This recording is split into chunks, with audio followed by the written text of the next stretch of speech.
Welcome back to the Football Terrace. Thank you very much for tuning in. Smash that like and share button. We're again powered by Bet Victor this evening, and what a show we've got in store for you. Tchouaméni is legitimately linked to a move to Manchester United. Talks have begun between the club and the player's agent, and a bid is probable before the end of the transfer window. We're going to be looking at some of the done deals today. The likes of Odegaard practically over the line. Martinez looks like he's about to sign a new deal with Inter Milan. So at last, Inter have told the truth to its public. On top of that, we're going to be looking at a potential switch of Manchester City's attentions from Harry Kane over to Vlahovocc. We're also going to be delving into last week's Premier League action, talking about Pogba, Bruno. Who's going to be the top goal scorer this season now that Lukaku seems ready for action? We're also going to be previewing Arsenal versus Chelsea, taking a look at some of the odds into that game and what is likely to happen, and also exploring into who do we think is most likely to be the first manager sacked in the Premier League this season. I'm joined by Anita, Jess, Daniel, Neeks, and KJ tonight. Make sure like buttons are being hit, share buttons and all that jazz. Let's jump straight into it, people.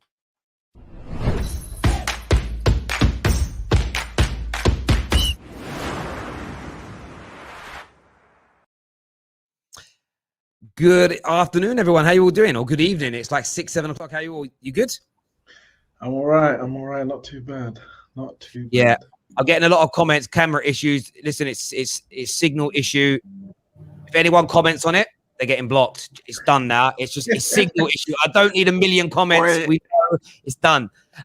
Just crack on, because last time it was like for an hour. Terry's camera quality. Everyone put potato emojis in the chat. Potato emojis in the chat, people. Let's go. But yeah, there we go. How's everyone doing? Good. How is it to have football back, Anita?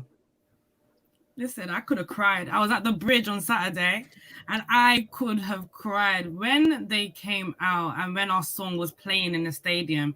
I swear to God, I looked over at my mate and I was like, this is poetry. This is beautiful. I sang every single chant. I've even got like a recording of us singing We Know Who We Are, Champions of Europe. I swear. The way that the song radiated around that stadium, it would have brought anyone to tears. Listen, I know it sounds like I'm being dramatic, but this is my life. This is life for me. So yeah, man, it's such a good feeling being back, honestly. Yeah, I bet it is. And Man United boys, like Neeks, KJ, have you calmed down after the brilliant start of the season? No, man, I'm still gassed. Like, I don't want to get too ahead of myself, innit? But bloody hell, let me get ahead of myself. 4 assists in one match and then a hat trick. Like our 2-star players who, like a couple of us here, we're happy to have both. Some Man United fans only want one or the other. We're happy to have both, and both of them turned up, man, against Leeds as well.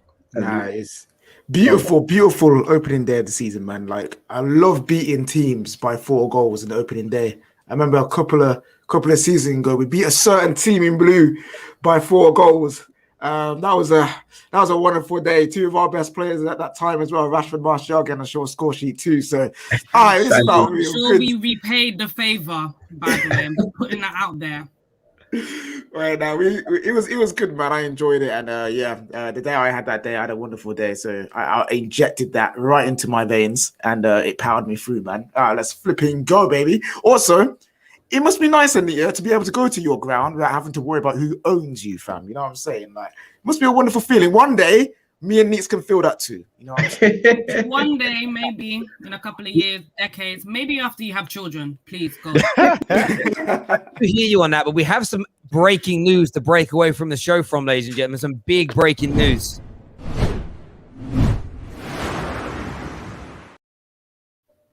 David Ornstein has just reported now. This is facts. David Ornstein has just reported now that Arsenal Football Club are on the verge of another major signing this summer. £24 million plus 6, so £30 million. Aaron Ramsdale is nearly done and dusted and over the line. Aaron Ramsdale is going to be an Arsenal player, and Jess has disappeared. Jess has gone. Let's go. Do you know the funniest bit about that news? It's legitimate news. It's real news. It's breaking news. You know what's the most funniest thing about that? I saw some like Arsenal fairly big Twitter accounts in the last day or so, right? Legitimately talk about this deal and start to try and quote that it was going to be a £20 million deal. But there we go. Aaron Ramsdale and Odegaard. We were going to do transfer roundup to begin with, but that's where we're going to start on today's show. Odegaard, Ramsdale. By the way, Dean Jones, the Dean machine. £150 million spent. Getting bad feedback from one of your lines. And it definitely is Daniel. I just muted him. It's definitely Daniel. I need to go to Jess straight away on this. Unmute yourself, please. Aaron Ramsdale and Odegaard on the same day. You must be so excited. Yeah. This is such a setup. Yeah. You guys have been waiting for this. I know you have. The way you guys celebrated, you guys are really happy. Okay, so yeah, Ramsdale and Odegaard. Ramsdale, that'll never make sense. We need a midfielder. We need a right back, and you just spent $25 million on a goalkeeper. I don't care how good he is. Priorities are off on that. And the Odegaard thing, I'm on record saying multiple times that Maddison was the play. We should have paid the money and we didn't, and we would end up with Odegaard. I predicted that. That's what's happened. I think, we end up in a binary world as well, where it's like, okay, well, that means that Odegaard is the worst player ever. He's definitely not, but he's not the best we could have gotten. Ramsdale, I mean, I don't want to go too far into the strategy. I know what Arsenal's trying to do. My biggest issue was priorities. You got to sign the players that you really, really need. You could have easily gone to Barcelona and got Neto on a loan, so it is what it is, but yay. I'm going to throw it out to the rest of the team and just want to shout out as well and say big shout out to our title sponsors for tonight's show, Bet Victor. You can sign up now, and your first £5 bet will get you a £30 free add-on bet that we can broken up into 3 separate bets of £10. The links to sign up are in our description below.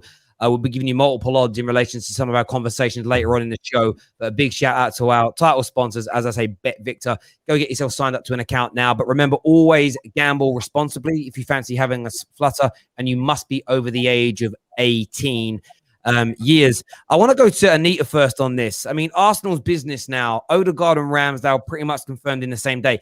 Is that good enough business for Arsenal, in your opinion?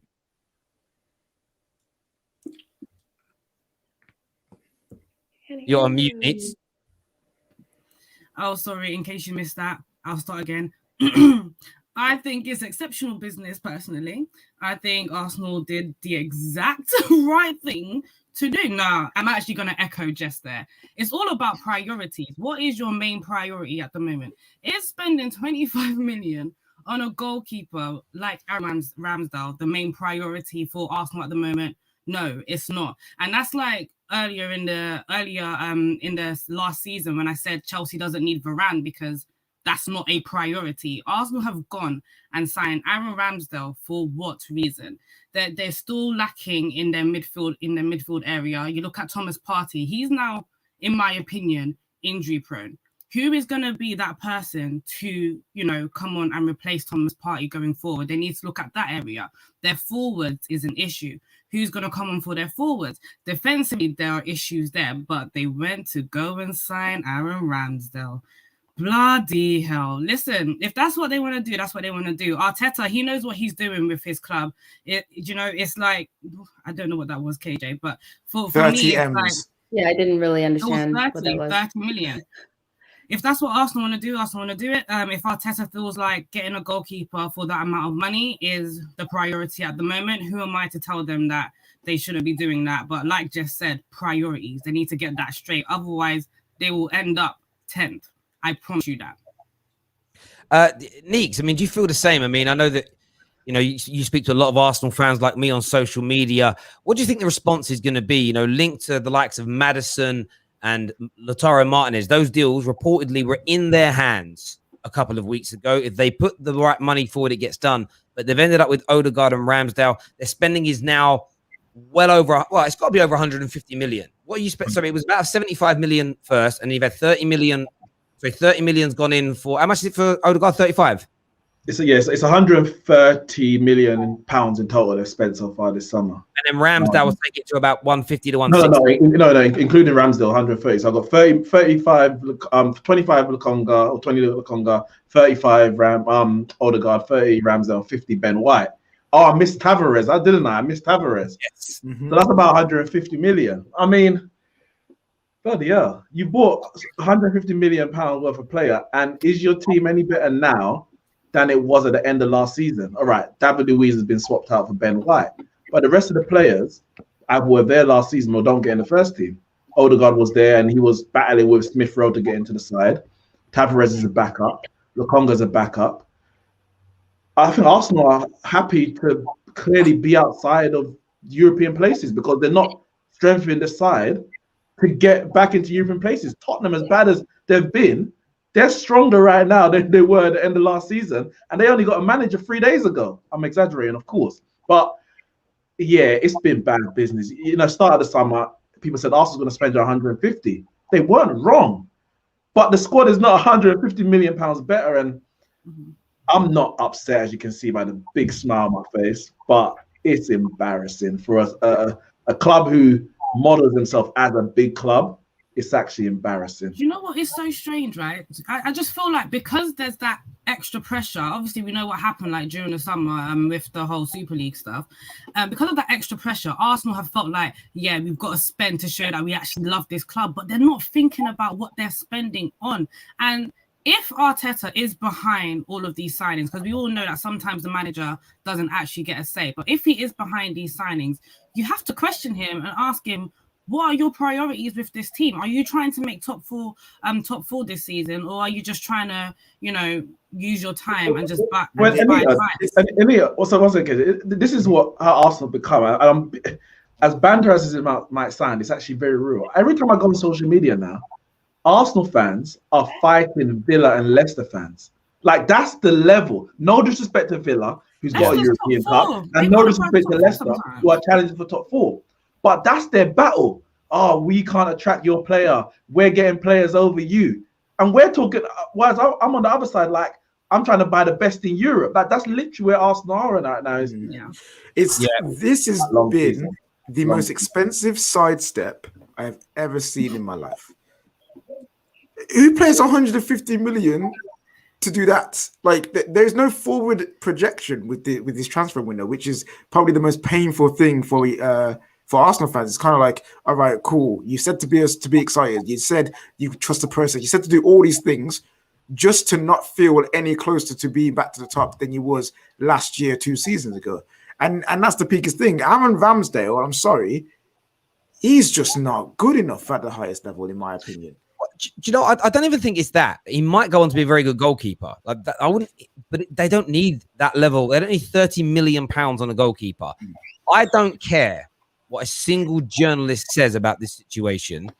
They were not far away from getting close to the asking price. 10 million. You might want to stretch it out to 20 million from the asking price of James Maddison. If you don't buy Ramsdale, you can buy Maddison. Yeah. That's, as far as I'm concerned, you put that money into the Maddison deal and you get it done. Do you know what? A lot of Arsenal fans all summer spoke about how this club is finessing its supporters, lying to its supporters, pretending that it's going to do big business, but was never really looking to do it. And right now, they've been proven to be absolutely right. And I know sometimes Arsenal fans don't want to express those opinions because they don't want to side with, do you know what? I'll name them. I don't care. I don't want to say things that are similar to what Lee Gunner's saying because I might get put into a box with him. But at the end of the day, on the transfer element, they've ended up being right. Now, a lot of people will come at me and say, Terry, you've praised Arsenal's transfer approach. Yeah, I did, because the way they started was perfect. The kind of players they were going for, from when you look at the Tavareses and the Lukongas, the Ben Whites, right through to the big players they were linked with, it was the right approach. But you assess it in the cold light of day when the deliverances arrive, when it turns up, and when you've been able to review it. And Odegaard and Ramsdale are decent players, but they're not what they need. They're not of the quality to take the club forward. And we're going to be getting on to first manager to be sacked later on in the show, but Arteta is walking a massive, massive tightrope now. No doubt about it whatsoever. Viewers, do us a big favor and smash that like button. Another one of the big transfer stories today, everybody, that's just kind of got everybody into a frenzy. A friend of the Football Terrace, Sasha Tavolieri, broke this news earlier on today that Man United have started conversations with the agent of Tchouaméni, of course, heavily linked with Chelsea all summer long. There is reportedly a potential bid that may come in towards the end of the current season. From your point of view, Daniel, if Man United were to come in now and take Tchouaméni away from what seemed like not a certainty, but someone that was heading towards Chelsea all summer, would that be a frustration for you, or do you feel you're stacked enough in that area? No, facts, man. It would be frustrating. Frustrating in the sense that I'm personally on the side of the fence where I don't think we actually need another midfielder now. If we are to get a midfielder, it needs to be like a chance creator, like a Cam, not someone who's going to sit in the six because of the players that we have available.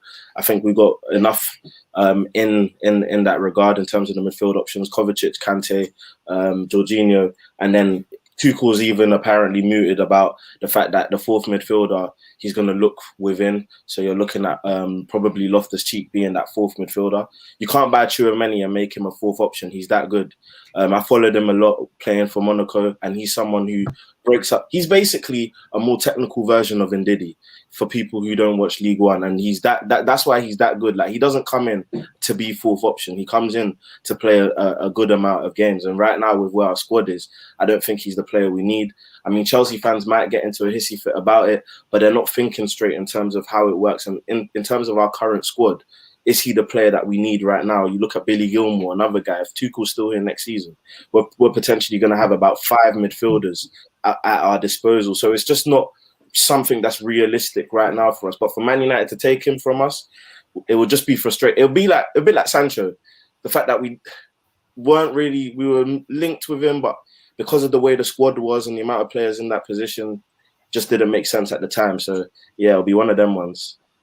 How about yourself, KJ? I know you messaged me earlier when the news started breaking. You were like, have you heard anything about this? Has someone been in your DMs? And of course, I do speak to Sasha regularly. Are you excited about the prospect of Man United maybe pulling this deal off? Yeah, I'm not going to sit here and profess to know much about him. He's a young player who plays in France. But what I've heard, what I've seen of him from compilations and clips and what people and the reviews people have said, and the statistics that have been shown to me, he looks like a very, very good young player that we need in that team. He looks like he'll be an upgrade on Scott McTominay. He looked like he'll be an upgrade on Fred. And those are the two players that we've been screaming about for the last 2 seasons, about they play too many games. Why are we persisting with them? Well, this could be hopefully a signing that we see him go into that midfield and we get to see Pogba potentially return back into that double pivot without worrying about his defensive duties. Maybe switch to a 4-3-3. Like, the options are all there that are for Man United if we get this signing done. And this is something we've, as Man United fans, we've been wanting to see for the club for a very long time. And this doesn't change the fact how we feel about the ownership, doesn't change the fact how we feel about how the club's been going over the last few years. But these are, I call, reparations. We are owed these things, so let them come. And it'd just be nice to turn the tables on Chelsea, because over years they've haunted us, stealing players that we wanted. We've taken away the Sancho. We've taken away. Wait. Let me finish. They took away Pedro from us. They took away Fabregas. All these different players. Now there was linked to Sancho. Didn't come in. And that's why Varane didn't come in. Hopefully, if we get Tchouaméni, and maybe, I'm not saying it will, but maybe a Haaland, 2 other players linked to KJ. It feel good. Let's look at it like this. One, Mikel actually wore your shirt in the interview. Yeah, and he was peaking. So that will never ever happen to us. Just because we're linked doesn't mean we'll get them to wear the Chelsea top and not sign the I just contract. want to see you upset. That's what I mean. That's what we care about. You know what's so funny? Hold on, Anita. Very, very quickly. If you lot sign Tchouaméni, just know that you're Champions League favourites. I don't want to hear it anymore. Your favourites. Listen, if that's the cost of getting Tchouaméni, so be it. I don't care. Give it. I'll deal with the pressure after that. I don't think Chelsea fans will be as pressed as you think we're gonna be. Like, you lot are there shining your 32 teeth. You guys are like you're linked to Tchouaméni. All right, cool. Like, I looked at that information and I thought, okay, I hope they don't pull a Van der Beek on him.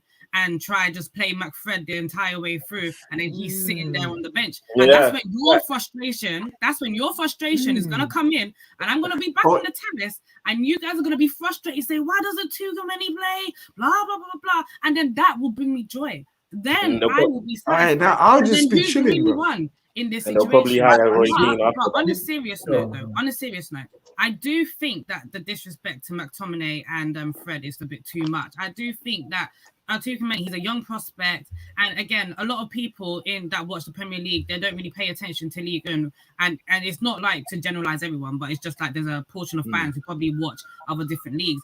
We don't actually know if Tchouaméni can come into this league and bang straight away. That's still yet to be known. So if he doesn't bang and you guys are sitting there embarrassed, I'm gonna be sitting there with you like this. I do hear you, and that 32th comment, I'm literally sticking here like licking my teeth, like just checking. But viewers, what do you think? I noticed that Jess has been very quiet for like 12 minutes now. Because she can't It was from a outside the setup. club and she can't even get in. She's watching Ramsdale comp. She's watching Ramsdale comp. Go kick them. But I was just listening to your guys' comments, and I'm just like, I don't think Chelsea really is going to care about Tchouaméni. I know It's Chelsea not a big deal. might not, but Chelsea he is fans, good. He is good. Chelsea fans on socials definitely do care. I've seen the reactions. But Chelsea, the club, doesn't care. They'll go out Yeah, and get a midfielder. Oh, yeah, I don't They care about don't Chelsea. care. Fans, we're Don't forget about this. Fans care. Do you know what I mean? United fans want people to be jealous of them so bad. He's a good but every prospect. team does. Every team desperate. And Jess, we 100% know you're jealous of Manchester United. Do you know what I mean? Am We're I? bagging for I Rand. will stay with We're my bagging dead for club Rand. We're in the bagging championship. I don't Jayden. want any of that. We have just I don't bagged. want any of that. I don't care. Hang on, Jess. We've just bagged absolute weldies. You've just brought our own Wurzel Gummidge. Do you know what I'm saying? Like, there's levels to this game. There's levels. Speaking of Wurzel Gummidge, Ninja Fury says, Arsenal remind me of Wurzel Gummidge. That's why I was thinking of it. Always trying, but never succeeding. Yeah, it's a TV show in England. I doubt you have Wurzel Gummidge in America. We're going to do some more transfer talk later on, ladies and gentlemen. We're going to be talking a little bit about Man City. Maybe they've taken their mind and their eye off of Harry Kane and are now looking at Dusan Vlahovocc. I say it wrong every single time. I can't. I'm just going to keep saying it now. I'm going to call him Mr. V-Man. That's easier. They're looking at him. Lautaro Martinez close to signing a new deal, according to Fabrizio Romano. What next for Arsenal's attacking options? Because Tammy gone, Lautaro is gone, and what else is coming? But without further ado, we're going to move on now. I want to review some of the action from the weekend. We are going to take a big in-depth look right now into Bruno Fernandes, into Paul Pogba, Lukaku returning to Premier League action this weekend, and the pursuit of that illustrious Golden Boot. Paul Pogba, Nix, and Bruno Fernandes. Talk to me about that performance on Saturday. That was history. It actually was. No. You've already had it. What? Okay, look at this. Paul Pogba, as I mentioned at the start of the show, got 4 assists in one game.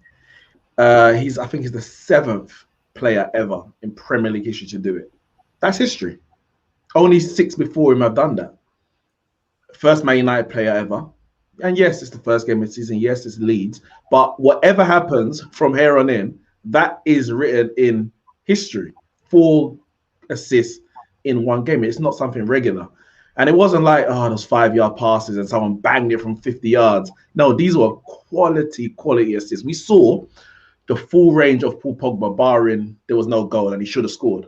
But that pass from Mason Greenwood, that's what you can do from deep. The first time pass for Bruno, that's what you can do from just outside the area. And then we saw the cross with a low pass to Fred. That's what you can do when he's out wide. And that's why Ole was playing him on the left wing, but it was a floating 8, where he basically had the license and freedom to roam anywhere on the pitch, wherever he felt to be, to get the ball and do damage. And when you give Pogba that license, and that's why we've been crying out for all these, defensive midfielders, to give Pogba the license to be Pogba. And when Pogba is Pogba, there are very few, and I'm talking a handful of players in the world who can do what he can do on the pitch. And that's the Pogba we want to see. The Bruno Fernandes, I mean, I don't think anyone's really surprised. That's how good he's been for Man United. Yeah, he doesn't score a hat-trick every week, but it's like, oh yeah, I expect you to score that. Yeah, you should. Great goal. But you're Bruno Fernandes. You scored 27, 28 goals last year. And I think to start the season like that, our two best players, without a doubt, attacking players anyway. I mean, Varane is world class, but we haven't seen him yet. But to them to start the season on the front foot like that, that must give so much confidence to everyone associated to Manchester And just United. a small add to that, the way that they celebrated each other, because in the Man United fan base, you have that divide, Pogba FC, Bruno FC, they're always going at it. But the fact that we got to see Bruno point to Pogba saying, this is the guy, and then in return, Pogba point to Bruno saying, no, this is the guy. That's the relationship that I think these two sets of fans in our fan base are missing. Those two don't compete against each other. Those two play with each other. 100%. And for Man United to become the best again, we need both. And you know, the funny thing is, just before the game, I think it was a couple of days before in the group chat, and then I think maybe the day before on Twitter, I had a debate and we had a debate about whether Pogba was world class or not. And then 24 hours later, the man just proves that he is world class, because only world class players can put on a performance like that. That, it's simple as. And you know what? I said this a long time ago. Like, if Pogba met Pogba FC, and if Bruno met Bruno FC, and if Martial met Martial FC, and see the way they will talk about their teammates, Pogba would think Pogba FC are knobs. I'm being blunt. They wouldn't like their own fan bases, because I guarantee you, Pogba FC stood in front of like Pogba and spoke about Rashford and Bruno the way they do, he'd just tell him to do one. He wouldn't want to know you. Like, your favorite player would think you're an idiot. And that celebration for me was beautiful to see. It was great. And, you know, Bruno getting that hat trick. I wanted to throw this to Jess. I mean, I spoke about him maybe being top goal scorer last week. We can see along the bottom there, they're the current odds with Bet Victor. They're 3 of the top 4 to potentially go on to be the Golden Boot winner this year. Bruno went from somewhere like 25-1 to 8-1 in the space of a weekend. But how good a goal scoring performance was that from a midfielder? And how good a season do you think Bruno set himself up to have? I think it's a really good performance. I don't think it was it surprising? Not really, because that's one of Bruno's superpowers. He's a goal scorer. I don't even really, this is not rude. Like, I don't really classify him as just like a midfielder. Like, I think he's different than that, because he has the goal scoring ability, and it's not just like every once in a while. Like, he literally, that's what he does. He scores goals. So I don't think it's really that surprising. I did think, you know, when I did my earlier predictions, that it may be Lukaku, but I'm starting to change that just a little bit, because I just feel like the chances that Bruno's going to get, especially against lower opposition, he may be able to rack up those goals. And then I've yet to see Lukaku in the Chelsea side, who, when I did a little bit more research, I realized that they don't actually create as many chances as I thought they did. So the chances that they have, he'll convert. But are they enough? Are they more than what Manchester United creates? Maybe not. Kane, we don't even know what team he's really going to be in. I think he'll score a lot of goals, but we don't know what team he's going to be in. So it's hard to really say.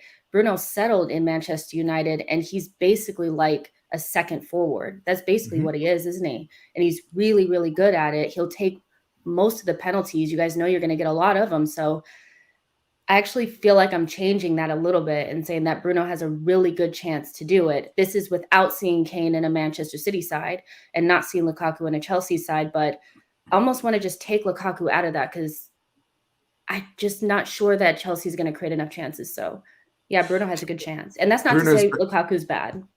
Bruno is the best shadow striker in the world. Do you know what it is?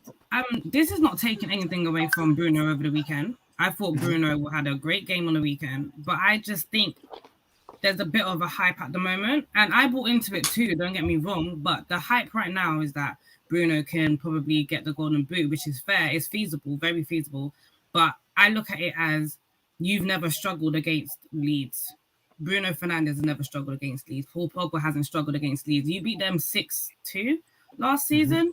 And because Leeds are so expansive with their football, I want to kind of see how you guys play against a low block team, a team that's going to defend their way through the whole 90 minutes. How are you going to get past that? You know, I want to see how Sancho comes into the mix, how Greenwood comes into the mix as well, how your strikers come to the mix, Martial, Cavani as well. So there's a lot to go around in that United team. There's a lot of goal scorers in the United team as well. It's not just Bruno Fernandes. So I don't know. I think there's a lot of hype around it, and I think with, you know, Chelsea not creating that many chances, I put it down to the fact that there's never really been a target man in front for us to create those chances for. People will look at it and say Mason Mount isn't creating enough chances, or Kai Havertz isn't creating enough chances, but these chance creators in our team, they have been tasked with being goal scorers as well, because we haven't had goal scorers. Timo Werner has not been that goal scorer for us,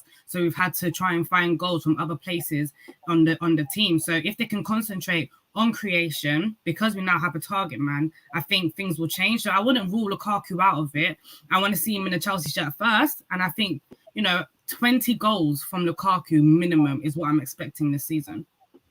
I hear you on that. Daniel, how about yourself? I mean, Lukaku's yet to kick a ball, but you must be fancying him to be able to win this Golden Boot this season.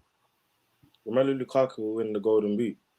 He'll win the Golden Boot. Big 4-4, no safety. Don't need to keep repeating myself. I've already ordered my top. Big 4-4-9. You know what I'm saying? Romelu Lukaku is the guy. He's the guy to do it. Can't wait for him to visit Old Trafford, for him to get the job done. But no, in all honesty and all seriousness, a quick word on Bruno very, very quickly. I think he's one of the most underrated ballers ever. It's almost as if I wish Bruno was in the Lampard era. He would have been appreciated so much more by all fans as well. I think he's that good. He's showing how complete he is as a midfielder, and the way that he's able to score goals like he's a striker, but also provide assists. And he's actually the most important thing to Man United right now. It's not Paul Pogba, it's Bruno Fernandes. Bruno Fernandes might not be, I'm not trying to create a divide or anything. Your fans do that by themselves, but Bruno is the most important thing to Man United. He changes everything and changes the way you just play. It just makes you better. But in terms of Romelu Lukaku, I don't need to see him in the Chelsea shirt. I know he's going to bag. I'm predicting a debut goal.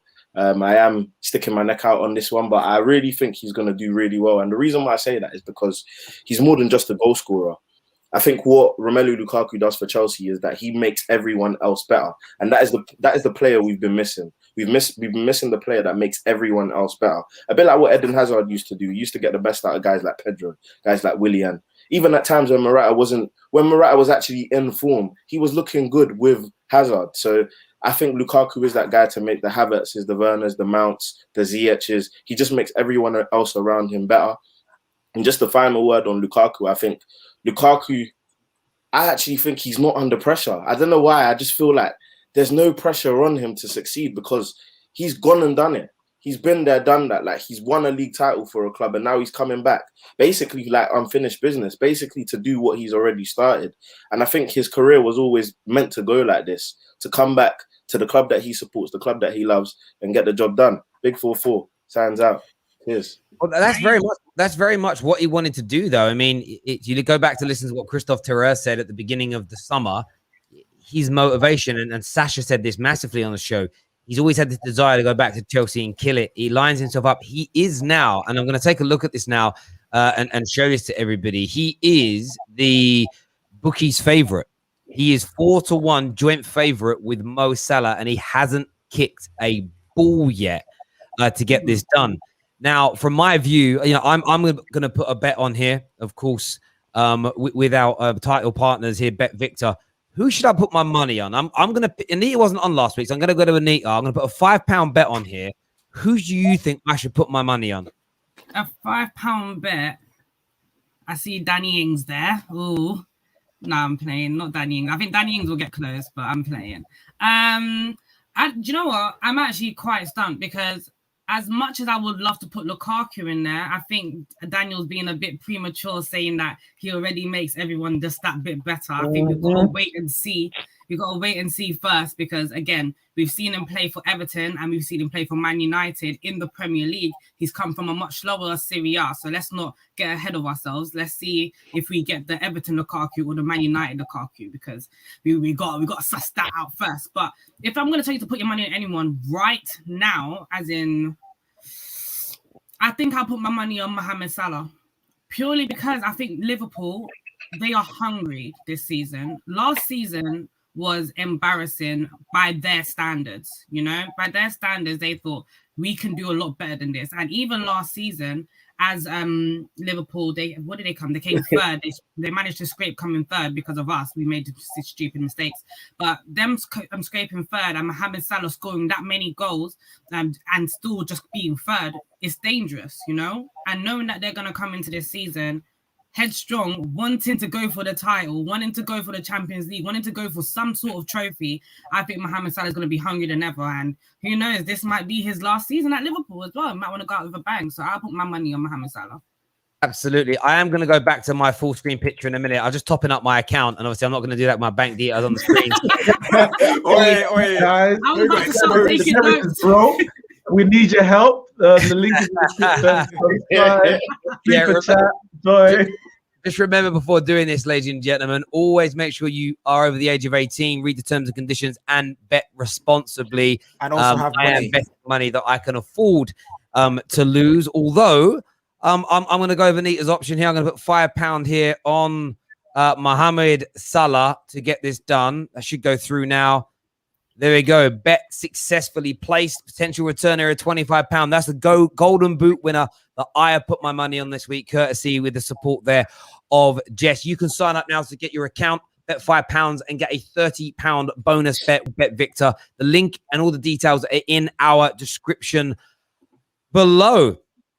Now, there's still lots to talk about today. We have a super chat first, though, that says here, didn't we have the highest chance created of anyone last term? You did. You absolutely did. I think Lukaku's got a great opportunity to be top goal scorer as well.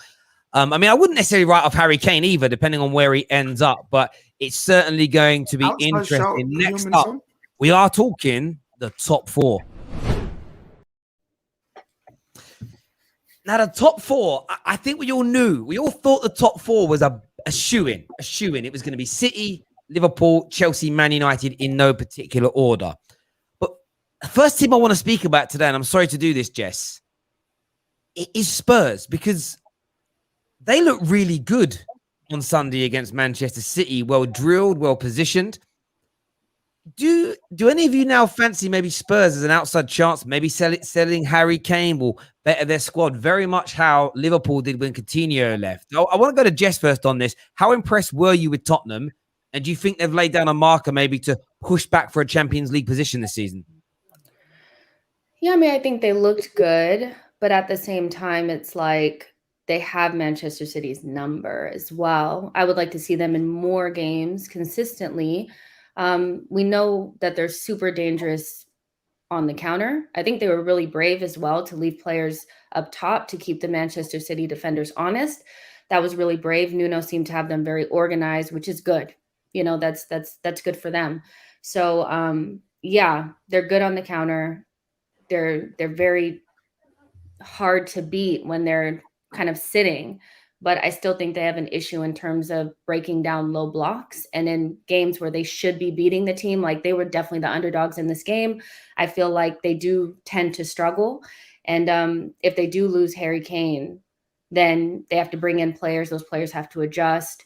There's still some factors there that need to be worked out. But I do think they look good in terms of the top four. You have to look at who could potentially drop out. I'm not going to go back into that. I don't want Liverpool fans on me again, but Spurs is going to be better than Leicester. Are they going to be able to be more consistent? Will they create enough chances?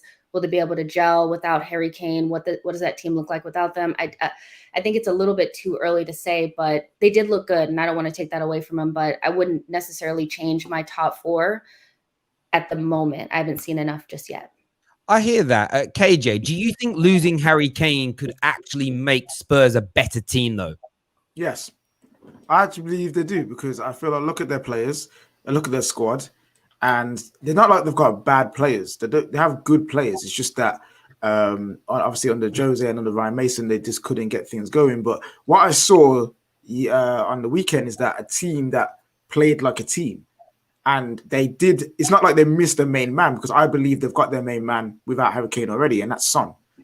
The way that he can lead that team can be, I'm not going to say it's going to be the same effect as Harry Kane, because he's a completely different level, but Son is a very high level footballer. He's so talented. And that goal that he took, yes, you could say Diaz dived out the way, but you could saw him. He was hungry. He was making things happen. He was trying to make the goal come through, and he did. And I feel like that if Harry Kane goes, you make Son the main man, build around him, and then they can go again. The biggest question is Nuno, though. Nuno is a good manager. No one's saying that he isn't, but from the Wolves fans that I know who live in my area, their biggest complaint was it's always that low block counter-attacking style. The times that they needed to go and beat a low block, beat the teams like a Crystal Palace or a Sheffield United and all those teams like that who would play like that, and Burnley, they would struggle against them. And there was that frustration that why can't we beat these teams with players like Neto, Jota at the time, Jimenez, Moutinho, Neves. So he's used talented ballers before. It's how can Nuno now adapt his game to a higher level where these kind of teams are no longer a struggle? I hear you on that. I hear you on that. What you saying, Nitz? I don't know. I feel like this might not be a crowd favorite, but I don't think it's Son that needs to be looked at. You know, I don't think that pressure needs to be on Son. I don't think Son does so well under pressure. Well, I looked at that match and I looked at Lucas Moura. Like Lucas Moura was pulling strings, making things happen. Like when you obviously your eyes are always going to be on the goal scorer, but when you look at how that goal came about and Lucas Moura's role in making that goal come about, that guy, he never stopped trying. That guy was literally the catalyst during that entire match, and I feel like he goes very underrated because he doesn't score as many goals as people would like, and he's not really that type of player that will come out and be like that kind of star player, and I get that, but Lucas Moura is probably the one that will be needed to focus on more than Son. Son can obviously deliver. He's obviously a prolific goal scorer as well, but at the end of the day, you've got to look at it this way. There were 3 opportunities where Son was one-on-one and he didn't want to take the shot. If that was Harry Kane's banging the shots. Son did not want to take the shot. There was one in particular when he was up against Nathan Ake and he passed backwards. Take on your man and take the shot. He finally did that in the end, but how many chances are you going to get to that point where you got to take a shot, you know? So I don't know. I think there's more than just Son to look at in the team. Facts. And very quickly on the Tottenham, I actually disagree with the Harry Kane notion. There's no way. Coutinho and Harry Kane are very, very different. Of course, Coutinho was the main, the hub, all of that kind of stuff. But Harry Kane is like this world-class player. I wouldn't have said Coutinho was necessarily world-class at the time. I thought he was a high performer. But Harry Kane is a world-class striker who, if he leaves your team, when you're Tottenham Hotspur, it's very, very tough to replace that number of goals. Just like Anita said, I understand they played exceptionally well, but that is what the key phrase is, exceptionally well. Is Lucas Moura going to be a high performer for the rest of the season? Is Japhet Tanganga going to play like the way he did for the rest of the season? Yeah. We have Eric Dyer tax. Eric Dyer is not going to be as solid as he looked. Dele Alli, to be fair, he didn't really do much, but I mean, he looked good as part of a winning team. So is he still going to be ineffectual or effectual as the season goes across? I wouldn't get too excited about Tottenham. I understand that. I do get where you're coming from, and I mean there are a few other things in it as well. I mean, this may not be per se top 4. This could be more of a challenge for the title, but it connects to Harry Kane and Tottenham because I want to go to Neeks on this. Do you think City could lack some cutting edge this season to go through 2 seasons without a prolific striker? They did look a little bit toothless at the weekend. There is zero doubt about that. Do you think that City could be hampered if they don't get a Harry Kane, though? Could that stop them from maybe winning the league? Could the unthinkable happen and Man City drop out of the top 4? Ooh, Man City drop out of the top 4. I personally wouldn't go that far, though I would love to see it. I would love to see it. Pep will be exposed for the fraud that he... No, I would love to see it. But as far as Spurs go, I'm thinking 5th max. I think it's going to be hard to break into that top 4. What Man City showed in that game is what we knew even last season, even when they were going on this long run, 20 games winning, etc. It's all good. It's all fine and dandy. But how long can Gundogan score game after game after game after game? He's not a natural goal scorer. He might be a good finisher, might be a good goal scorer, but he's not a natural goal scorer. you're having to rely on Foden, De Bruyne, Sterling to score consistently game after game after game. Now, in the history of football, strikers have always generally gone for the most money because it's the hardest thing to do. So for them to win the league in the way that they did without a striker, you have to give 100% credit to it. To do it 2 years in a row, when you're seeing teams like Chelsea going and buying star strikers, because last year, who had star strikers to compete with City's no striker? Cavani was in and out of the side. Liverpool had Firmino. Chelsea had Werner. That's pretty much it, innit? Vardy didn't even bang 20 last year, I don't think. So I think Man City somewhat got away with not having a striker last year. I don't think they're going to do it again. And as much as Pep would love to play with no striker. He wants everyone to pass and move and walk the ball into the net. As I've said it in the past, every team he's been at, in the end, by hook or by crook, he's had to have a striker, whether he liked it or not, and whether he liked that striker or not. And I think City know they're in that position, and the striker they have in Jesus is he's nowhere near good enough. Yeah, it's an interesting one because will they drop out of the top four? For me, it's a no. I can't see the fall being that big. But with Lukaku now at Chelsea, who in my opinion is going to bang in goals, Man United are scoring goals this year. There is no doubt about it. And I know that we slapped Leeds last year, so maybe it isn't a big surprise. But Jadon Sancho has been entered into this team. Pogba looks like he's staying this season. So they're going to have to score them. And if Sunday was anything to go by, they definitely need that central striker. And, you know, Tottenham might be rewarded by Kane staying and go further forward. It could really damage Man City, which is why they're looking at potential other options now, the likes of Dusan, and I want to pronounce it right, Vlahovocc? Something like that. Yeah. Something like that. Honestly, I don't know. I've lost the will to live when it comes to that name, but it's going to be interesting to see what they do. They look like they're desperate for it. They've put a lot of stock in getting Harry Kane, and that isn't sort of any closer to happening. In terms of Leicester, I mean, Leicester looked pretty good, Daniel, at the weekend. Didn't score very many goals, but again, got off to a winning start. When you actually look at the odds, they're the same as Spurs, 7-2 on, joint sort of fifth favourites to make it. Who do you fancy more, Spurs or Leicester to break into the top four if one of them was to do it? Leicester, man. Leicester. I don't even think it's that hard. When you think about it, yes, when you look at the two teams, Tottenham probably have the best player in Harry Kane. That's if he's playing for them. But Vardy scores more than enough goals to cover that kind of difference in terms of the team who has the best player. And then you look at the rest of the squad, and I think I would take Leicester squad every day of the week. It's testament to their recruitment, the way that they build around their squad, how they improve every single year. And I mean, I think, look, it's not even to take a shot at Arsenal, but Arsenal should take a look at what Leicester are doing and their approach, and the fact that they bought Soumare and Daka, who both didn't start at weekend, but they're a better team with those two players in their squad. When we look at the players Arsenal bought, we don't necessarily have that Arsenal are a better squad, even though the players that they bought don't come straight into the team, if that makes sense. When you look at Ben White, even though he's coming as a direct replacement for David Luiz and he's probably coming to start, I can see situations where Ben White doesn't even play because Holding is there. He could potentially do a Holding and Pablo Mari, and Ben White. To be honest, that is so off base.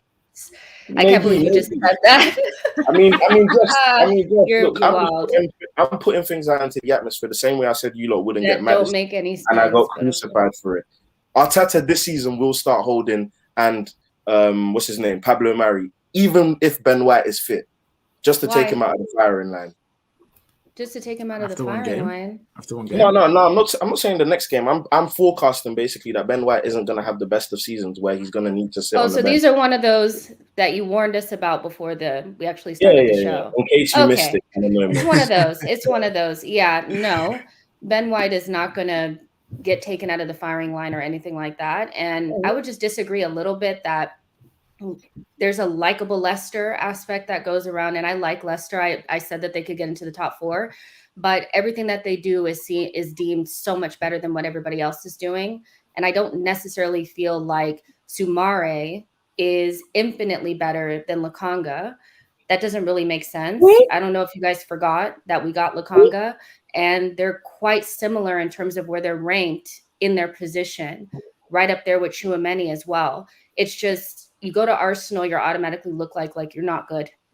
That's just really what it is. If anybody else signed Ben White, it would have been the signing of the summer. It's Arsenal, it's crap. So come on, Jess. it's true. It's true. That's And it's true. It's true. Sign of the I'm summer. sorry. It's true. Did you see the man who walked You out said on Old Trafford? Sumari and Daka improves see the man who Leicester, walked out but in Old Trafford? Lokonga doesn't improve us. I don't think Lokonga is a nice youthful player to add to your team, but I don't necessarily believe Lokonga is better than any of the midfielders that you have now. Is Lukaku better than Xhaka or Partey? Who are your main? Lokonga's not even But better than Danny Sumari is Wright. not better than Ndidi. So what are we talking about here? No, but the point is, what I'm saying is, in terms of improvement and in terms of the rankings of the player, it's not even the likable thing. I think the thing you've missed is, I'm not saying what Leicester are doing is more likable than the rest of the league. I'm saying what Leicester are doing is more likable than what Arsenal are doing. It's a direct comparison between Leicester and Arsenal. And where Leicester are going in terms of the way they recruit players and where Arsenal are going in terms of the way they recruit players, Leicester recruit players better than Arsenal do. It's just a fact. It's not me. I'm just spewing a fact. That's what I'm saying. Listen, ladies and gentlemen, we're gonna have a little look here at the odds in relation to this. Now, these are the top 4 odds, of course, brought to you by our partners BetVictor. Man City still top favourites. Liverpool second favourites, joint with Chelsea now on they're 1-5 on. Man United 1-4 on, as you can see on the screen. What is interesting though is the teams that come after that. You have Tottenham and you have Leicester City there on 7-2, but only just slightly wide of that is Arsenal at 5-1. So people are still putting money on this. People are still putting money on Arsenal to make it in. You know, Everton 10-1. You start going down the list of 12-1s for West Ham. They're not that far a stretch. I suppose for me, if I'm going to put a bet on Arsenal to do it, though, I might wait until the next couple of weeks when they've lost a few more games because their odds are certainly going to stretch on there. I'm going to give this one to Jess. Jess, who should I be putting my money on? Should I make any changes? Should I be betting on someone outside? Actually, that's what we'll do. I know what I'm going to do here. I want to bet on someone who's not favoured. So none of the actual top 4 on this list. Who should I put my money on? Leicester, Arsenal, or Tottenham? Aston Villa. I told you guys, I told you Leicester last time. Yes, Leicester. You sticking with Leicester? We're listening to Leicester. Aston Villa. Why are you saying Aston Villa for? Why are you saying Aston Villa? Because he thinks because Bailey is there, it's going to change something. Like, please. Oh, it is, bro. You see his assist last They game. lost on the weekend. Boy, listen. Stop listening Growing to KJ pains, and growing listen to pains, me. growing pains, teething pains. Don't worry about Villa, fam. They're coming for 4th spot. Oh, I'm okay, telling so you they now. get teething pains, but nobody else does. Okay. All right. Why are you upset, Jess? Calm Because down. someone made fun of your Arsenal. I'm just waiting for this bet to go through because I have something to say. You guys are really getting on my nerves today. You are. You're getting on my nerves. You guys are annoying me. I can't wait to be patronized too by an American. It's going to be amazing. So, Okay, so now it's because I'm American. Jess, yeah. man. Oh, Stop it. man, Stop it, guys. man. Stop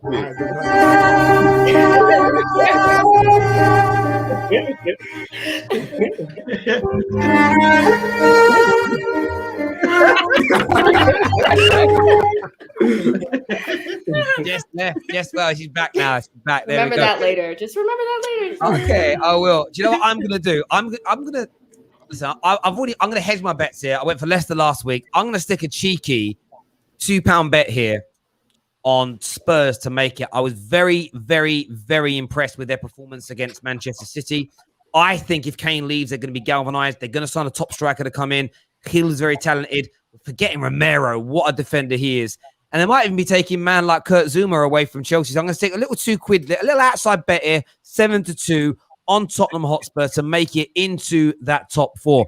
Bet is through, as you can see. Remember, if you want to sign up and join the BetVictor account, you can get that done now. Bet £5, you get a £30 free bet on top. Next up on the football terrace, we are previewing Arsenal versus Chelsea this weekend. Smash that like button, hit the share button. Let's do this, people. Big game this weekend. Like, we're literally 2 weeks into the Premier League and it's another massive game. Arsenal versus Chelsea. Jess, I'm going to come to you first on this one. How confident are you ahead of this big London derby? Am I like, how confident am I? I'm not that confident. I mean, on paper, this should be an easy win for Chelsea, shouldn't it? You know, there shouldn't really be any question. Chelsea, as good as they are in terms of their depth and their manager and all of that, and where we are and the uncertainty around our club, it should be easy. But again, I always say that the game is not played on paper. And I would say the last, maybe 4 times that we played Chelsea, 5 times, they should have probably beat us based on what they have and what we have. And I think we've won the last 3 times in a row. So again, the game is not played on paper. I would say that, and earlier I said that, you know, Chelsea doesn't create that as many chances I feel like they should. What I meant to say is good chances. There's a difference between creating chances and good chances. And from what I've seen, they don't do that. So I think they'll get a Lukaku bounce for sure. I think that's coming. I think the team will feel a lot more confident going into the game against Arsenal, even more confident than they probably would be with Lukaku there. What I will say is that home field advantage and stuff is coming back into the Premier League, so you have to take that into consideration. And I think against Crystal Palace, you guys created less than a goal XG, so you guys outperformed it, which still supports my fact that I just don't think you guys create that much chances. I think we'll match you guys up in a 3-4-3. You guys won't get as much joy as you did against Crystal Palace.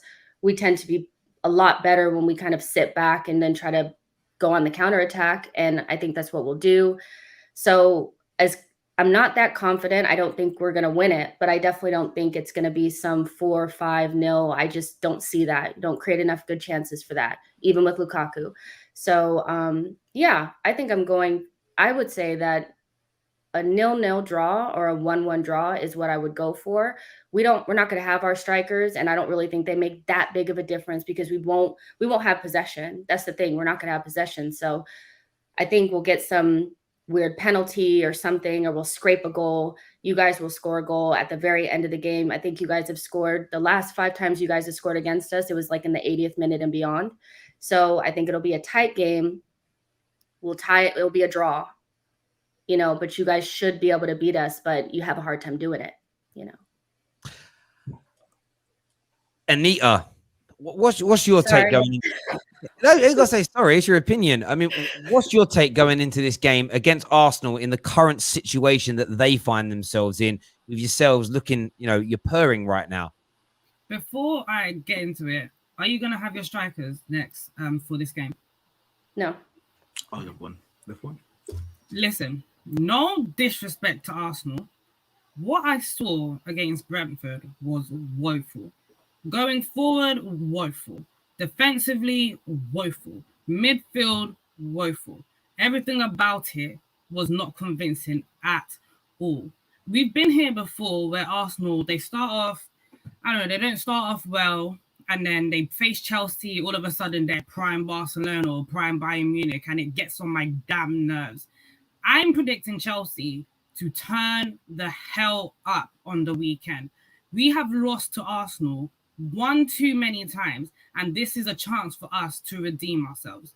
I think for a fact, I'm not saying it's going to be easy. I don't think it's going to be easy because Arsenal do have confidence when they do play against us.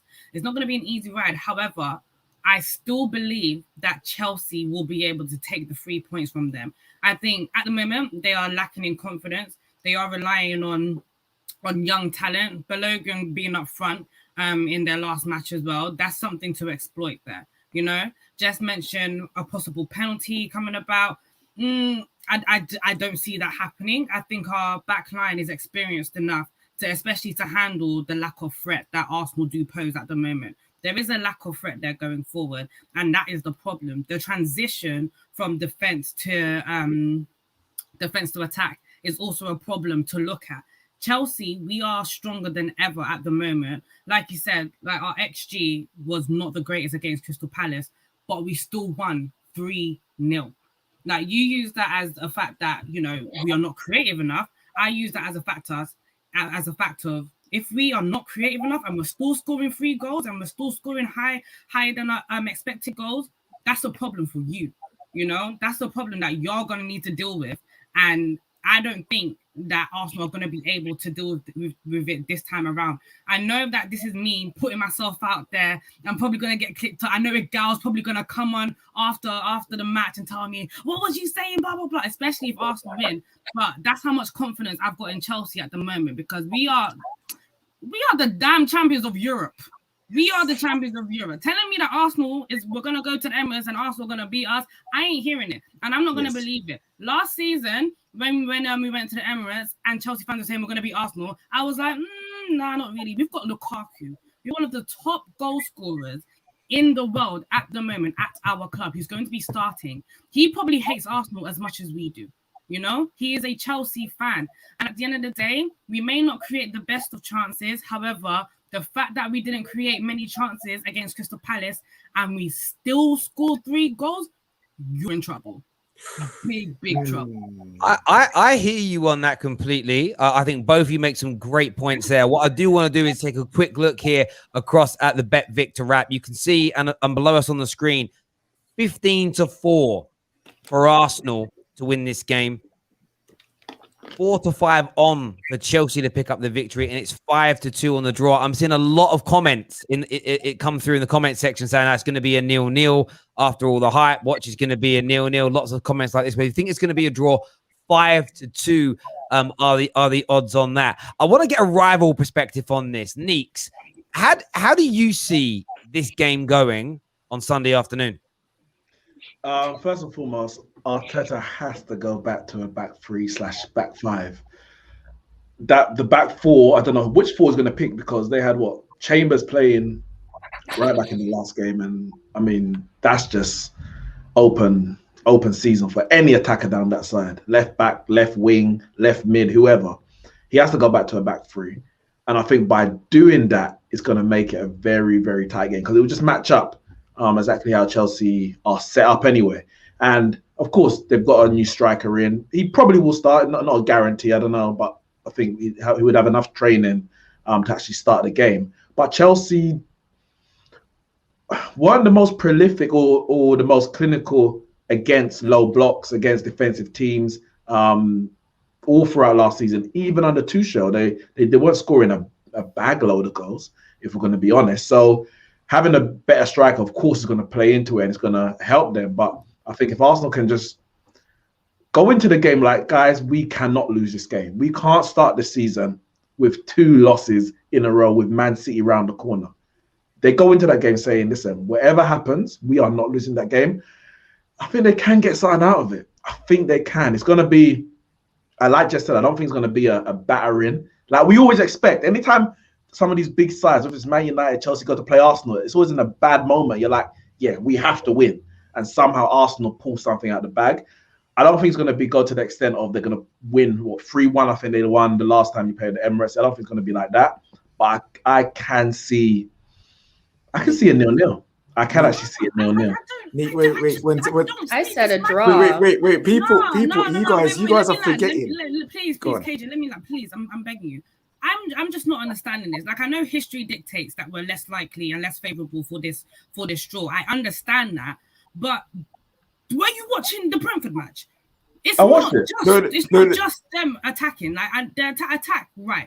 I don't think they're going to score a goal, personally, for me. Unless they get a penalty, then I don't think they're going to score a goal. Midfield-wise, I think our midfield will absolutely bully them. Our midfield will bully them with possession.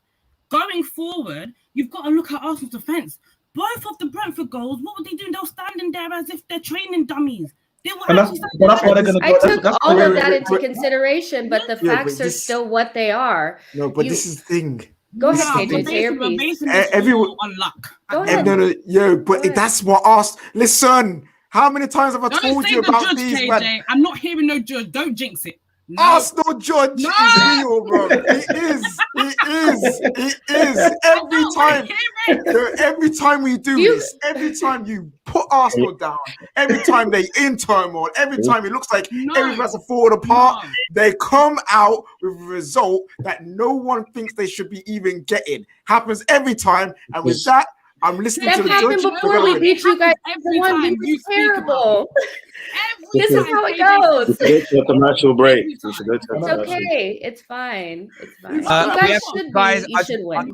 But we are going you to come need back draw. to this. It's not okay. I'm going to come back to this, but we have some more breaking news.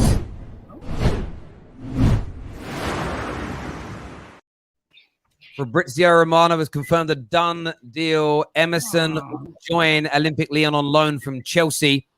As you can see there, his contract is extended until 2023. Of course, they're going to look to move him on permanently. Chelsea also in talks with Milan over Bakayoko and Florentina over Zabacosta. Chelsea are doing bits in this market. And you know what? They might raise, all this money being raised, maybe going towards a certain Jules Koundé in the market very, very soon. But Chelsea fans, more loans going out, sorting out the FFP situation. Maybe Koundé completed very, very soon with that news there. Daniel, what's your take on this week? I mean, are you as confident as Anita? I've already spoke to you about this, or have my brain gone wrong? I haven't come to you about yes, no. Are you as confident as Anita, or do you sort of feel a bit like KJ's view that actually when you get that confident about beating Arsenal, it's normally when they drop one of these once in a blue moon performances? Both arguments are plausible. I mean, George, as much as there's no logic to it, it's a plausible argument, isn't it? But what I'll come to, and it's going to sound strange, is the greatest thing that happened to Chelsea Football Club is Frank Lampard losing that FA Cup final. And the reason why I say that is because I feel like this is where we christen Arsenal. This is where it comes in full circle. We fully dunk their heads in underwater. We bring them back out and we say, yeah, it's done now. You've had your time, but we're now the biggest and best club in all of London. Full stop. That is a short and sweet answer. Well, we're gonna go to my bet now. We're gonna go to my bet. No, we're not, because that's not the right shared screen. Having a nightmare here. I went to share that and I forget you can't share more than one at once. I'm gonna go to that in just a second, people. Daniel can say Lukaku hat trick, big 4-4, no safety, blah blah, this that. You guys all with this. I need to ask a question because I'm dumb. What does big 4-4 mean? What's the 4-4 about? I don't get it. I don't think we can say it here. Gunman. Oh, all right, okay. When you say that, I thought it was a measurement or something. Cause I don't know what you meant. I didn't know what you meant. I was like, what's that? Anita, I hope you weren't singing that song in the terrace. There we go. Viewers, though, I'm gonna let you. Who am I putting my money on? I'm Arsenal. Sure. Should we go? Hang on. Should we do it? I think we should do an Arsenal. We should do Arsenal. We're gonna do an Arsenal win. We're gonna stick. But there's no point betting on Chelsea. They're like 4 to 5 favorites. There's no return on that, isn't it? No, very little return. So I'm gonna go for Arsenal to win. Arsenal to win. Of course, in 90 minutes is the Premier League game. I'm gonna place that bet now. That's done. That's just me to try. I'm trying to win money here. That bet is put down. I do want to let you know, though, something about BetVictor. They have a very special offer on at the moment. The link for the information is inside our description below, but they've got their loyalty club. Once you've got your account, you can opt in and join their loyalty club. So often when you join with a betting partner, they'll give you sort of you make your first £5 bet and they give you a 10, 20. In this case, it's £30 top up, which is great. But what about recurring users, people that like to have a very responsible gamble every now and then? What they do every time you place 5 bets of £5 or more in their loyalty club, they give you a £5 free bet on top. So if you're someone that does like to have a bit, as I say, a responsible gamble at weekends, opt in for the loyalty club. Go to the link in our description below if you already signed up to an account last week, and opt in for that loyalty club so you can win those free bets. You can get rewarded with those free bets, courtesy of our friends over at BetVictor. Go get that done now.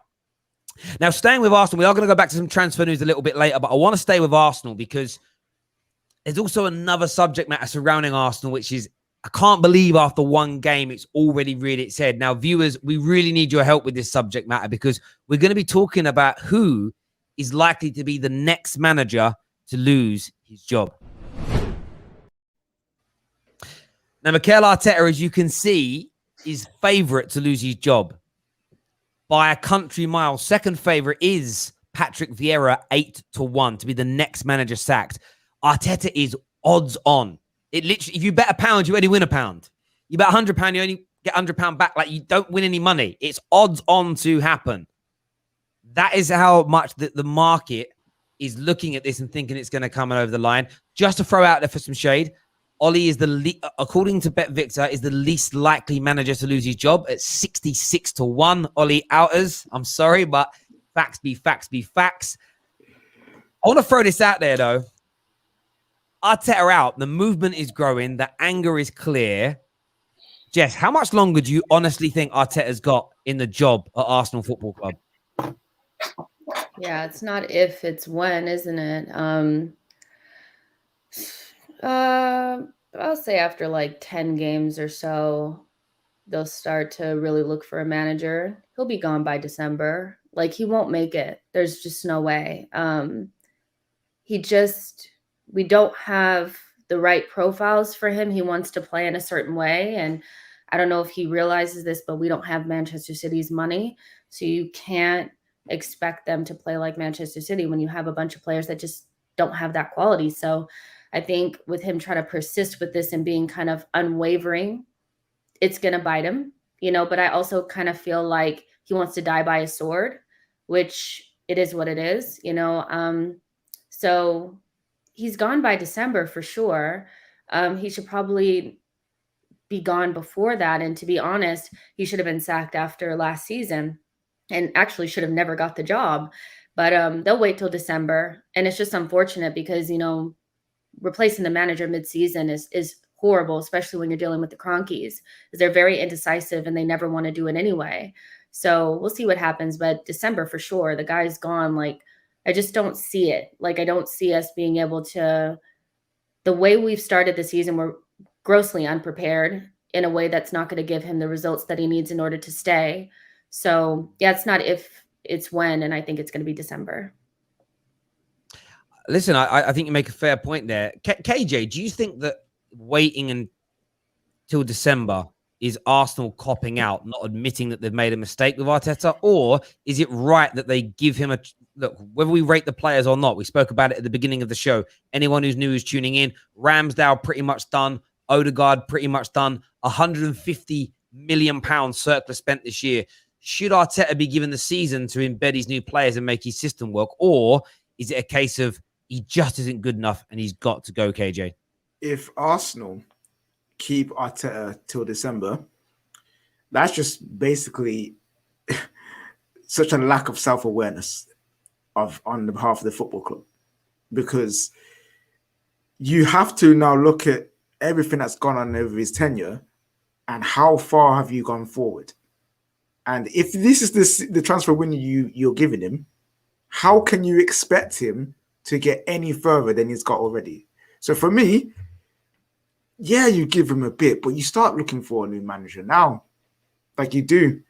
And then when things, not even when things go bad, when you found the right guy who can take what you've got right now, the situation that you're in, and has a track record of turning it around, then I say you pull the trigger, because this is not really much a thing against Arteta. He's a young manager. He had the confidence to try and take on a challenge like Arsenal. It's not working out. It's only fair for him as a person to be let go, and so he can learn his trade somewhere without the pressure, without the scrutiny, and he can actually realize what he wants to do with a team. Arsenal keeping him here is a foolishness, really and truly. Like, they've tried to experiment, it's not worked out. You need to start again, because the journey, the path that they're on is to nowhere. Like, it legit is to just do nothing. And Arsenal fans, that's not what they want. They want to go forward. And yeah, if they don't sort him out now, if they don't look for a new manager who's got the pedigree and the experience to take them further, then that lack of self-awareness is going to be the end for them, and they will become a mid-table team. Anita, do you think he'll be the next manager sacked, or do you feel that actually maybe a Hustle or a Vieira or a Bruce might come first? But where are you at with Arteta? Do you feel like he's walking a knife edge right now at Arsenal? You did. Second time today. I think he's definitely walking on a knife's edge personally. But I don't think he's going to get sacked because of the results. I think he's going to get sacked because of the pressure from the fans. Like I mentioned earlier, the Super League pushed the owners to start making decisions that benefit the fans as opposed to benefiting, you know, the club as per se, or benefiting the owners in themselves. So I think there's going to be a lot of pressure on Arteta. Would he be the first one to get sacked? Most likely. But that's if the pressure comes from the fans. There are still a lot of people who want to give Arteta the time. But if there's pressure pushed upon the owners, then I see him going. I think maybe before December, because if the results do not turn around by then, and bearing in mind, All or Nothing is with them. The Amazon Prime documentary is with them. They love a bit of drama, you know. If that drama does come in, it's going to be good for content. They're going to make their money back, and Arsenal as well will make their money back as well. So I don't know. I see it happening, but not because of the results, because of the pressure. Amazon Prime producers moving like Love Island producers when they're lacking a bit of spice. They're like, oh, they push some more. Oh, yeah, you got to push. Like, put something in there. I totally get where you're coming from. I kind of look at this situation. I don't feel sorry for Arteta to a degree. As I say, we're not talking about a life or death situation here. We're talking about a multi-millionaire footballer maybe losing his job and getting paid millions to leave. Like, feeling sorry isn't the right word, but I said it last year and he turned it around a little bit. I just feel he's out of his depth. And one of the funniest things to come out of this whole potential sacking saga is the Aubameyang fallout, because it was this time last year that we were being sold the PR BS that the only reason that Aubameyang re-signed to stay at Arsenal was because of basically his friendship, relationship, and the man management of Mikel Arteta. And what we've seen, not in every case, but in a large number of cases, the young players and Arteta have worked very well together. His relationships with the elder statesmen, maybe the players with the bigger egos, has been very, very poor. And I think that's because we've all been in workplaces. When you're young, you're naive. You don't always know what a good or a bad manager or a good coach is to a degree. When you're experienced and you're grown and you've been around the block and you've worked with some of the best, you will notice a bad leader, a bad coach, or an inexperienced leader or coach. I'm not necessarily saying he's bad. I feel like he's bitten off more than he can chew. And I think waiting until December for Arsenal is going to be I think it can end up being a huge, huge mistake. They haven't bought, like Ole Gunnar Solskjaer, and I know people say, but Ole isn't good enough, and you think the club should give him time. Well, I can see, the reason I've said that is I see the club making changes. But Ole has been able to manage and make the team better. He's got a great relationship with the star players at the very least. And we're spending big money that will cover up holes within Ole. You know, we're not asking him to take a Dan James and turn him into a Jadon Sancho. We just gave him a Jadon Sancho. It's true though. Like, even if you don't, some people think Ole's good enough, and that's fine. But we've plugged holes with world-class players like Varane, for God's sakes.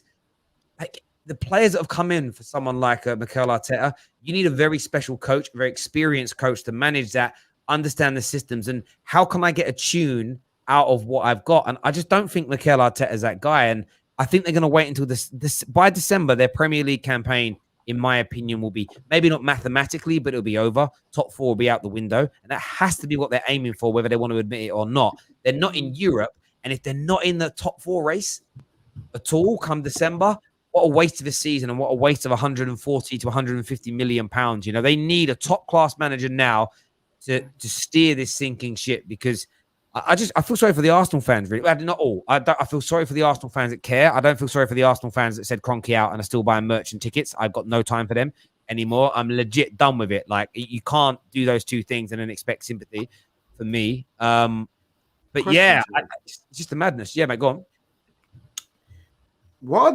This is not trying to me trying to be sold. This is me genuinely curious. What are the odds for Thomas Tuchel? What? Well, I just want to see. To lose his job? Yeah. Odds on Thomas Tuchel to be sacked. Second favourites is Chelsea, isn't it? It's 60, same as Ole. Actually, the odds have gone out a bit. Same as Ole, 66-1. So literally, if you look at the managers here, Pep 50-1. Then you've got Klopp, Tuchel, Moyes, Rodgers. Ole's the lowest here, which means he's at the bottom. That's why I say the bottom. But they're all on 6. The likelihood is so low right now. I mean, yeah. The reason I ask is because is this been one of the most comfortable periods for Chelsea with a manager in a while? Because even with Conte, his second season, there was that whole, there might be rumbling, something going on. Obviously, Jose, he came back and there's still rumbling and stuff. So in terms of Thomas Tuchel, it's like, to go into a season without that whole, well, if he doesn't perform, he's going to get sacked for Chelsea. For me, it's just a bit odd.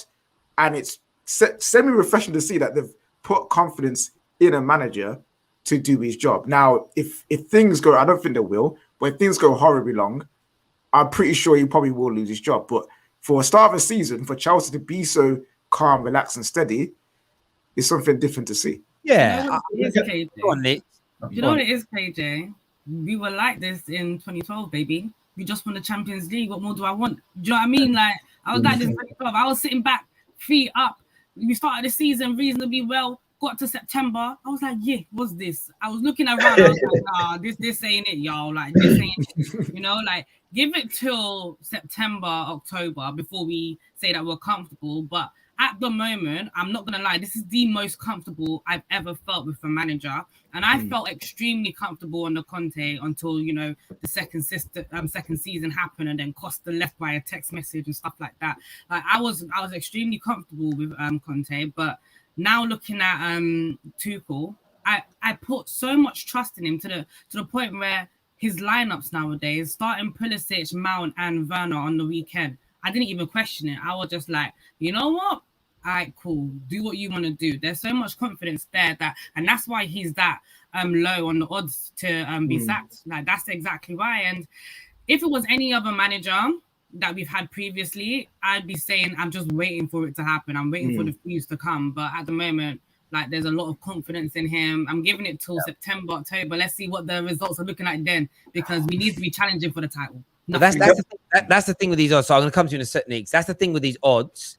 They're based on what people are thinking and feeling, but then they will change based on what the market does. So if you lose if you lose 3 of your next 5 games, suddenly watch Thomas Tuchel's odds drop to like 20-1, because there's something that, you know, especially with Chelsea being as ruthless as a club as they are. Same as Ole. Ole's at 66-1 now. If we're sitting 8th after 10 games, trust me, that's like 5-1. It's going to start moving in those directions. Neeks, who do you think is going to be the next manager, though, to lose his job? It's very rarely actually the person who is favourite at this stage. Someone usually comes from nowhere and loses 5 games in a row. Watford are good at it. Yeah, something like that. They lose 5 games in a row in between like 2 international breaks, and they just get rid of them during one. So it might not even be Arteta. Vieira, well, I said I think Palace will go down, so Vieira is a possibility. I hope he does. I hope he at least gets the season. I think if you bring in a manager, obviously Premier League survival is everything, but you bring in a manager who hasn't got, you know, a stacked CV, you expect there to be some teething problems. So I hope they don't sack him at the first sign of trouble, but wouldn't surprise me. This is a Premier League football. I would be surprised if Arteta made it to Christmas. I just wanted to say, to those extreme Ole Outers, you are in the mud. You're embarrassing, because and this is why I can't take those extreme Ole Outers so seriously when they make their, what they will call it, sound analysis, because you used your sound analysis to say, this is why Lampard is better than Ole. This is why Arteta is better than Ole. Now, I wasn't there trying to prop Ole to be better than Arteta. I was happy with the manager that I had. But you did all you could to prove to us that these 2 managers are better. And Arteta's going to be sacked. Well, both of them will be sacked while Ole gets a new contract and we're still in the Champions League. So, of course, we know we're balancing 2 different teams here in terms of the money that we have compared to what the money that Arsenal spend. But Arteta has done nothing in football to suggest he's even good enough to his level. Arsenal signed him on a whim, on a recommendation, because he's proved absolutely nothing. At least Ole has managed at senior level. Arteta hasn't done it. So to think that he can go into an Arsenal job, and of course it could work. It's worked with Zidane. It's worked with Pep. But to go into an Arsenal job which was complete turmoil, a club that are in complete turmoil, on the decline, and think that he could do the job. I mean, I don't mind Arsenal fans trying to give it. You know, that's your job as rivals. But Man United fans trying to prop Arteta above your own manager, you're embarrassment, man. Do you know what? Jess had to shoot off to her next stream because we have overrun massively today, mainly because of that breaking news. And that breaking news is back, Arsenal fans. Fabrizio Romano with confirmed total agreement reached between Arsenal and Sheffield United after their last bid. Aaron Ramsdale will be the new Arsenal goalkeeper. personal terms were never going to be a problem. Do you know what I want to say about this transfer deal? My predictions around transfers are not always, or they're not always going to be right because I'm predicting based on what I read. You know, like one thing I've questioned every time a tier one says something, the tier one Arsenal journalists told us a week ago the deal was off now. Arsenal moved away and now it's done. Never, ever 100% trust. It's not about the journalists. It's never trust 100% what the clubs are telling you because they said they walked away. Now, a lot of people today go, oh, look, looks like Martinez is signing a new deal. You said that he would turn it down. So that was based on the fact that Inter Milan have lied to us 3 other times this summer. So I put my faith in them lying again. And I said, if they do sign a new deal, then I'll believe it. Like, and this is the thing, like, don't take everything. Like, I notice if you notice that people in the transfer market are so like, Fabrizio has told us this, that means it's 100%. Fabrizio is the main guy that says things can change at any moment. Like, always remain open-minded. Arsenal have signed Ramsdale. It's done. Based on that, I'm not going to put my money today on Mikel Arteta being the first guy to go. I'm going to listen to. I'm going to go with. I actually feel guilty doing this. I feel guilty doing this, but I'm going to put my money on Patrick Vieira. What? Yeah, I'm going to. Terry. I'm sorry. I'm sticking off. I'm sticking a little cheeky £2 bet. I hope he doesn't. I hope he proves me wrong, but that's where it's going to go. Remember, I think the odds are crazy as well on Vieira, you know, like he's got so many youngsters in his team, like he's building, like, oh man. You know what? Yeah, I don't want him to get sacked, innit? Like, neither do I. Vieira's like, he didn't do a terrible job at his clubs. You know what I mean? Like people got this like idea that it's like he's just this awful manager. I'm just like, no. If you look at his time at, I think it was Nice, they was there for a bit, and another club. He's like, they did okay. I swear he got them Champions League. Yeah, it was okay. It was okay. Yeah, he did okay. So I'm not faith in him. Do you know, I hope he proves me wrong. One of you said it was going to be him, and that's why I went with it. It was unique. I mentioned it, yeah. In my head. By the way, I'm putting a bet on, not because I hope. I'm putting a bet on thinking, what one do I think I can make a tiny little profit on? It's purely. He'll be the next Arsenal manager. It's not a problem. Yeah, he might be. He might be. Leave. He might leave. Yeah, I don't know. It says here next Premier League managers to go next. I'm gonna check in with my friends at Bet Victor. See, it says go next. It doesn't say sacked. So there we go on that one. Remember, you can join up and sign up to your Bet Victor account now. Bet £5 and get £30 free bet, and join the loyalty club. It's amazing. Malak here with a super chat says Arsenal giving Smith Rowe the number 10, getting Odegaard and spending top money on Ben White, and now a relegated Ramsdale, but they said the Champions League Varane was a bad investment. I mean, a lot of people said Champions League Varane was a bad investment. I love that nickname. I love it. Love it. Champions League Varane. French players gave him that nickname, right? Because I've seen them chanting it. Like, but I suppose, right, if you're in the dressing room with the French national team and like I know like we all looked at Ronaldo as the guy and Modric as the guy and bow to an extent when they won those 4 Champions Leagues in 5 years. But if you're French, like Varane's the dude, isn't it? Like he was the guy from their country. Like he was turning up every time for like especially in the summer for summer tournaments with another Champions League. Like, like he's the guy. Simple. Another one. It's like 4 of them. Can you imagine? Listen, everybody that's else that's tuned in today, massive thank you. I know we said we were going to go through some more transfer news, but we'll touch on that on another show later on with what Man City are now looking to do. We covered all the main big points tonight. Who the next manager might be to go. Arsenal versus Chelsea preview, top 4, and the Golden Boot predictions. Thank you very much again to our partners today, Bet Victor, Anita, KJ, Neeks. I don't know where Daniel went. Wi-Fi died, I think. Daniel for coming on, and of course Jess as well that had to shoot off for one of her own shows. Everyone who's tuned in, thank you. Make sure you've hit that like button before you leave this. Get this stream past the 1,000 like mark. Subscribe, and we'll see you all again very, very soon. Take care. Goodbye.